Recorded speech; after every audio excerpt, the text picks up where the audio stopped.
Assalamualaikum warahmatullahi wabarakatuh Tribuners, senang sekali rasanya saya Ririn bisa kembali menyapa Anda semuanya dimanapun berada dalam program acara Syiar Ramadan bersama Tribun Timur. Dan hari ini saya masih bersama dengan Ustadz Haji Sabarudin LC. Assalamualaikum Ustadz. Waalaikumsalam warahmatullahi wabarakatuh. Waalaikumsalam warahmatullahi wabarakatuh. Ini luar biasa sekali nih Ustadz, cerah kelihatannya ini. Kayak seakan-akan sudah berbuka padahal masih 1 jam ini Ustadz berbuka. Ya, alhamdulillah Ustadz, ini kita sudah tidak dirasa ini Ustadz sudah masuk ke hari 11. Ya, bulan suci Ramadan di Jumat 23 April 2021. Dan hari ini kita akan membahas soal prinsip hidup Islami generasi Islam. Nah, Tribuners misalnya kalau punya pertanyaan nih Ustadz bisa nanti dibacakan dan juga bisa dipilih, nanti redaksi akan memilih bagi yang menang nantinya akan mendapatkan 1 pieces kurma nih Ustadz dari Al-Famidi. Jadi program ini terlaksana atas kerjasama PDAM Kota Makassar dan juga Al-Famidi serta New Milk Tea. Masya Allah sekali ya Ustadz. Jadi banyak sekali yang mensupport acara kita hingga akhirnya bisa terlaksana. Nah Ustadz, hari ini tema kita adalah prinsip hidup Islami generasi milenial. Saya kalau ada kata generasi milenial Ustadz, saya kayak tertampar. Ya. Karena saya adalah milenial Ustadz. Ya, umur saya masih 22. Masih jomblo Ustadz. Ya, Nauzubillah. Masya Allah, panjang umur sehat selalu. Amin. 22 Ustadz. Ya, jadi masih terkategori milenial. Ya. Nah, terus Ustadz, makna dari prinsip hidup Islami generasi milenial itu kayak gimana Ustadz? Iya. Bismillahirrahmanirrahim. Alhamdulillahirabbil alamin wassalatu wassalamu ala asyrafil anbiya'i wal mursalin Sayyidina Muhammadin wa ala alihi washabihi ajmain, amma ba'd. Ya, tentunya prinsip dalam hidup seorang mukmin, seorang muslim tidak terlepas bahwa semua yang dilahirkan itu kullu mauludin yuladu alal fitrah. Semua yang dilahirkan itu dilahirkan dalam keadaan suci tanpa noda dan dosa. Nah, oleh sebab itu, khususnya generasi milenial, kira-kira kita mau mulai dari mana? Sebagai pedoman atau prinsip dalam hidup, maka kita bercermin dari Al-Quran. Nah, Al-Quran dimulai dari walladzi yang memberikan hidayah, alladzi khalaqani fahuwa yahdin. Jadi Allah yang menciptakan, dia pula yang memberikan hidayah. Nah, manusia tidak cukup dengan ciptaannya saja, tapi mesti dibarengi dengan hidayah. Nah, oleh sebab itu biasa muncul pertanyaan, nah, hidayah itu dijemput atau didatangkan langsung dari Allah? Nah, nanti kita akan kaitkan dengan pembahasan kita pada sore hari ini. Nah, oleh sebab itu, manusia tidak cukup dengan penciptaannya saja. Seandainya manusia merasa cukup dengan ciptaannya saja, maka hewan itu lebih berguna dibandingkan manusia. Nah, coba kita lihat. Biasanya yang kita sering makan itu, ya, seperti ayam. Ya. Ayam itu, ya, kalau tidak jadi ayam, berarti dia jadi telur. Nah, biasa orang rebus, ya, apalagi dengan Indomie dan telur. Dadar Ustadz. Betul. Pakai bawang goreng.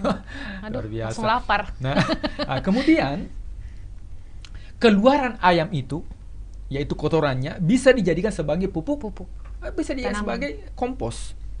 Nah, manusia kalau tidak sempat keluar, ya, janin itu tidak sempat keluar, maka dia jadi orok. Ya, maka tentunya tidak ada yang ambil, bahkan dibuang. Nah, keluaran manusia, ya, kira-kira kalau ada mobil sedot tinja, ya, tidak ada fungsinya.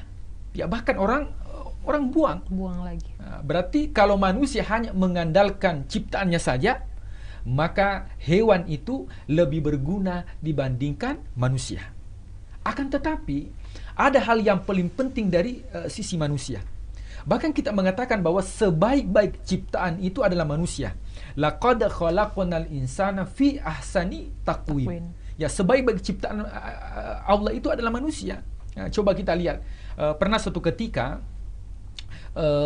pada saat Ibrahim bin Adham, ada seorang peminta-minta. Ini barangkali juga membantu pemerintah ya Kota Makassar secara umum dan Sulawesi Selatan secara khusus, bahwa banyak kita lihat di jalan-jalan di lampu merah itu ya peminta-minta seperti itu. Seandainya masih hidup Ibrahim bin Adham, maka dia bertemu dengan peminta-minta tersebut. Dia mengatakan pada saat itu, ya saya minta kau dong, ya saya miskin sekali. Maka Ibrahim bin Adham mengatakan justru dia melihat postur tubuhnya, wah lengkap semua. Laqad khalaqnal insana fi ahsani taqwim. Manusia diciptakan sempurna. Maka Ibrahim bin Adham mengatakan, sesungguhnya engkau orang yang paling kaya. Kenapa bisa? Saya tidak memiliki apa-apa. Ibrahim bin Adham mengatakan, coba, andai kata itu matamu sebelah, saya bayar dengan 50 dinar atau 50 dirham. Ya, anggaplah kita sekarang 5 juta. Sebelah matanya saya bayar 5 juta. Mau tidak? Tidak mau. Bahkan ketika kakinya sebelah, ya yang biasa injak gas itu, kopling itu kaki kanan. Ya, ditukar dengan Alphard. Pasti dia tidak mau. 1 miliar. Dia tidak mau. Kenapa? Karena kalau tidak ada sebelah, maka tidak bisa injak kopling. Ya. Maka engkaulah manusia yang paling kaya. Nah, oleh sebab itu yang suka meminta-minta, dalam hadis Rasulullah SAW akan datang pada hari kiamat dalam keadaan muka tanpa daging. Nah, jadi ini luar biasa kalau ini disosialisasikan kepada seluruh kaum muslimin yang masih ya meminta-minta seperti itu. Sebenarnya dilarang dalam agama. Nah, oleh sebab akan tetapi manusia itu merupakan makhluk yang paling lemah. Kenapa manusia makhluk yang paling lemah? Dalam Al-Quran dikatakan wa khuliqal insanu dha'ifa, diciptakan manusia paling lemah. Coba kita lihat. Gajah yang baru dilahirkan hanya hitungan menit mampu untuk berdiri bahkan berjalan. Ini gajah. Coba kita lihat manusia. Ketika dilahirkan butuh waktu bulanan, bahkan tahunan baru bisa merangkak berdiri bahkan berjalan. Sangat lemah. Nah, oleh sebab itu kalau bukan karena maka makhluk yang lain lebih utama, bahkan lebih berguna dibandingkan manusia.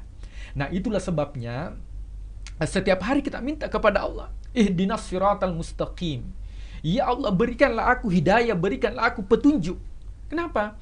Karena dengan hidayah. Nah, oleh sebab itu potensi hidayah dalam diri manusia, sebagaimana yang disampaikan pada awal tadi, semua yang diciptakan itu diciptakan dalam keadaan fitrah. Artinya dibekali dalam dirinya sebenarnya potensi hidayah itu sudah ada. Itu sudah ada. Fa'alhamaha fujuraha wa taqwaha. Manusia itu ada potensi malaikat, fujur, dan ada potensi syaitan. Tinggal dia fungsikan. Contoh, ketika misalnya melewati masjid, tiba-tiba terdengar suara azan Masjid Amirul Mukminin, Masjid Terapung, atau Masjid Kuba 99. Terdengar suara, dia lewat. Sebenarnya itu hidayah mau dijemput. Tapi karena dia lewati, dia tidak singgah, maka yang berfungsi itu bukan takwa haknya yang berfungsi, tapi fujurnya. Maka ya, dalam diri manusia itu ada dalam batin mengarahkan kepada kebaikan. Maka itulah bentuk hidayah yang ada dalam dirinya. Jadi prinsip pertama untuk kaum milenial, bahwa bagaimanapun tampannya seseorang, cantiknya seseorang, tapi kalau tidak dibekali dengan hidayah, maka itu tidak ada apa-apanya menurut Islam. Oleh sebab itu prinsip pertama untuk kaum milenial, bahwa alladzi khalaqani fahuwa yahdi, dia yang menciptakan dan dia yang memberikan hidayah. Berarti prinsip yang pertama adalah tauhid, atau prinsip yang pertama adalah hidayah. Nah, prinsip yang kedua, alladzi huwa yut'imuni wa yasqin, yaitu dia yang memberikan makan, dia juga yang memberikan minum. Maka prinsip yang kedua ini adalah prinsip rezeki. Prinsip rezeki. Kita bekerja, jangan mencari rezeki. Jadi para pemirsa Tribuners, ketika bekerja, kenapa bekerja? Ya, untuk mendapatkan rezeki. Rezeki jangan dicari. Karena rezeki sudah ditentukan oleh Allah. Wa ma min dabbatin fil ardi illa 'ala Allahi rizquha. Semua yang dilahirkan itu sudah ditentukan rezekinya. Bahkan Rasulullah mengatakan, seandainya ya ada orang yang diwafatkan, dia tidak wafat kecuali disempurnakan rezekinya. Tentunya kita pernah mendengar berita kematian almarhum Ashraf. Ya, tentu kita tahu ini public figure. Suami Bunga ya Citra Lestari. suami BCL, hanya gara-gara Serangan jantung. ya minum makan mie instan, akhirnya dia meninggal. Itulah rezekinya dia yang terakhir. Maka malaikat itu senantiasa datang kepada manusia itu 40 kali sehari semalam. Untuk apa? Nah, cini Ki. Nah, ini lihat, oh ya masih ada rezekinya. Kasih kami dulu. Ya, dicatat. Tapi kalau rezekinya sudah habis, maka siap-siap malaikat akan datang untuk menjemput ajal kita. Oleh sebab itu, apa yang kita hidangkan, jadi selama belum kita makan, belum kita pakai, dan belum kita sedekahkan, maka itu bukan milik kita sesungguhnya. Ya, pernah Ustadz selesai ceramah di Makassar, saya tuh kalau ceramah selalu pakai surban. Bilang, Ustadz kenapa pakai surban? Saya bilang ada 3 fungsinya itu kalau Ustadz pakai surban. Yang pertama, kalau Ustadznya kurus, pakai surban itu agak gemuk dilihat. Yang kedua, kalau ceramah biasa berkeringat. Tapi di ruang ini luar biasa ya, dingin. Ya. Dingin. Berkeringat, tidak ada tisu, pengganti tisu. Dan yang terakhir, yang paling penting, setiap Ustadz mau pulang ada bungkusan. Jadi surbannya dipakai untuk membungkus. Maka dicari betul surban yang paling besar dan lebar. Pantas. Ya. Pemirsa Tribuners yang dimuliakan Allah Subhanahu wa taala, berarti prinsip yang kedua adalah prinsip rezeki. Nah, ketika bekerja, jangan bekerja untuk mendapatkan rezeki. Karena rezeki sudah ditentukan oleh Allah. Tapi kita bekerja karena 3M. Yang pertama, kita bekerja karena ikhlas. Ya, 3 iya, ikhlas karena Allah. Jadi ada prinsip itu kerja ibadah. Nah, kalau kita bekerja karena Allah, maka insya Allah kita akan mendapatkan keberkahan. Nah, kemudian yang kedua, kita bekerja itu namanya itqan. Apa itu itqan? Sesuai dengan job desk, tugas yang diberikan. Dan yang ketiga, ini yang paling tinggi adalah ihsan. Apa itu ihsan? Melakukan yang terbaik bagi instansi tempat kita bekerja.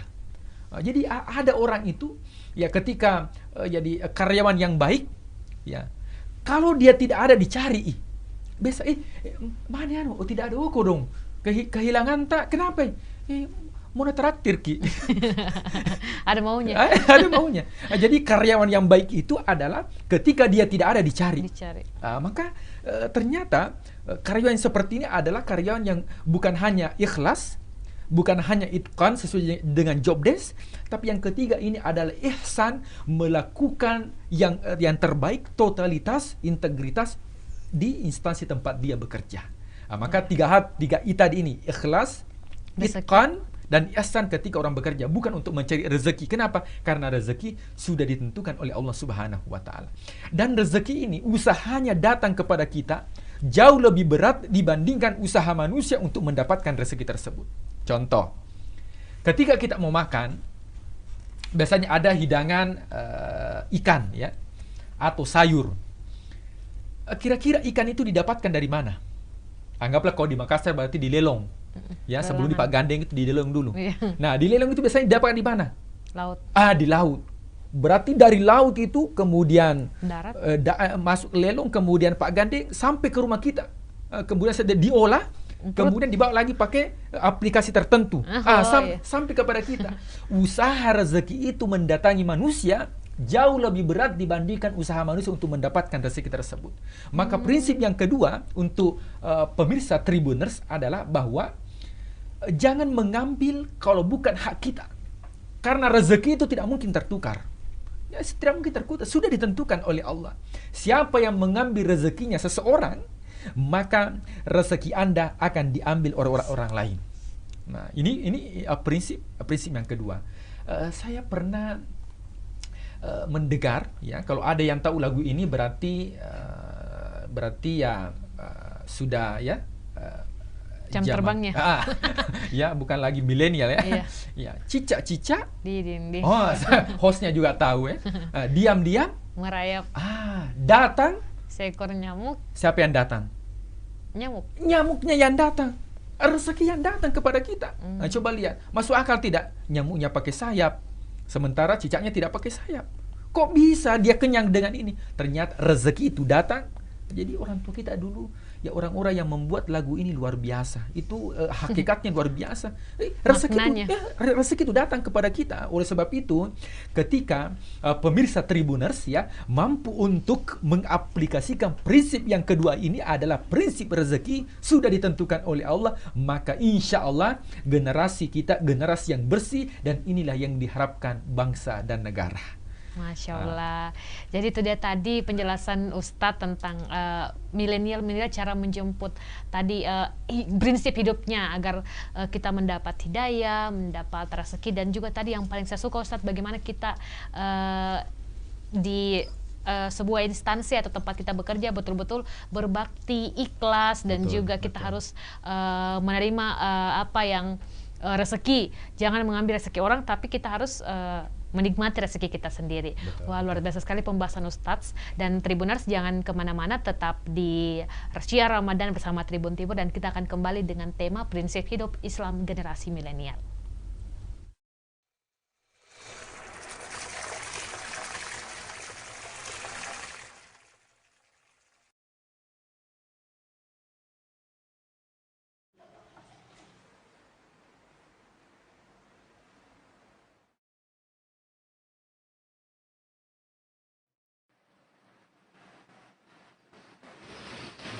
Halo, Assalamualaikum warahmatullahi wabarakatuh.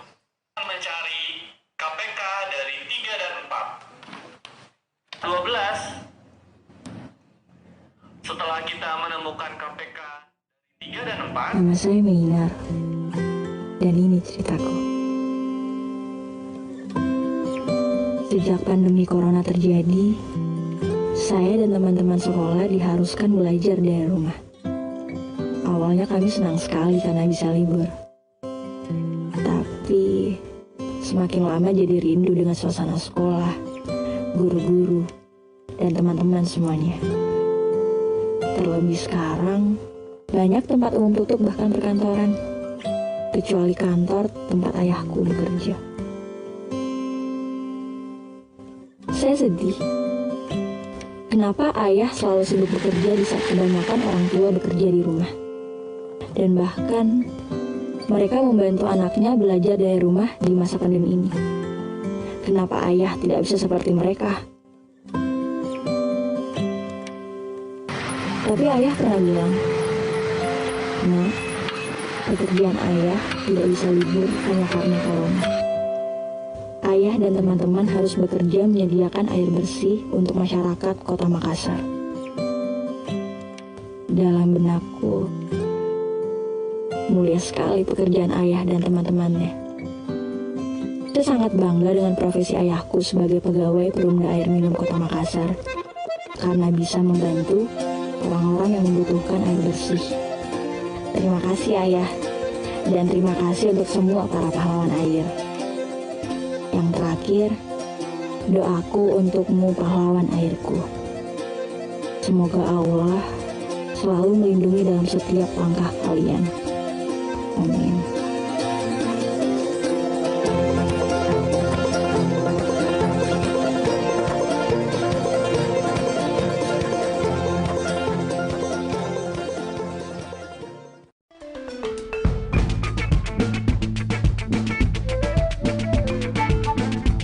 Generasi milenial. Iya.